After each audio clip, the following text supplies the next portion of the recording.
Sandow బాబు పడుకొని ఉన్నాడు. పెద్దోడు ఇక్కడ పోయాడు. అదుకో లోపల పడుకో ఉన్నాడు పెద్దోడు.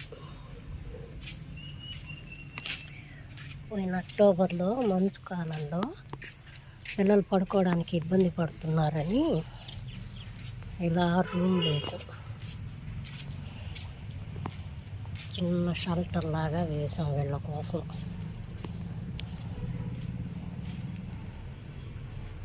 ఇక్కడ షమ్మి, శాండో, పెద్దోడు ముగ్గురు పడుకునేవాళ్ళు.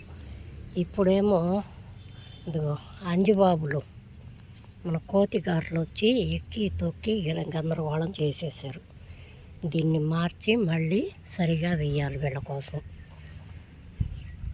ఈ స్థలం అంతా ఇంతకుముందు 2 సంవత్సరాల క్రితం వరకు పచ్చగా చెట్లతో కూరగాయలు వేసి కళకళలాడుతూ ఉండేది.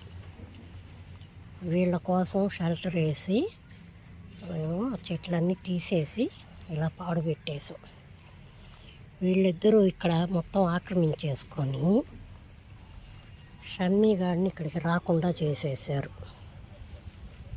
దాంతో వాడి కోసం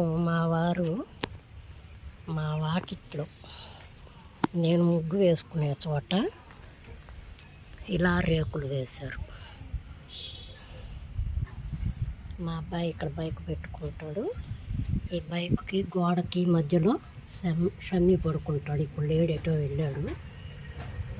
ముగ్గు వేసుకునే చోటు ఇక్కడ మళ్ళీ ఇంటి బయట వాడి కోసం రేకులు వేసాం. ఇక్కడేమో పెద్దోడు శాండో సర్దుకునేసారు. మొత్తం ప్లేస్ అంతా వాళ్ళిద్దరే తీసుకున్నారు. చూడండి, పెద్దోడు ఇక్కడ షమ్మి పడుకునేవాడు ఇంతకుముందు. ఇప్పుడు వాడిని తరిమేశారు. మధ్యలో అరలాగా కూడా వేసాం. ఇలా ఇక్కడ ఇంకొక అర ఉండేది, అది పడిపోతే రేకులు ఇలా పక్కన పెట్టేసాం. ఇదంతా మళ్ళీ సెట్ చేసి సరిగా వేయాలి. ఇంట్లో ఎవరికి టైం లేక ఖాళీ లేకపోవడం వల్ల ఇలా వదిలేసాం అన్నమాట. కొంచెం టైం చూసుకొని ఇదంతా మళ్ళీ బాగా వేస్తాం.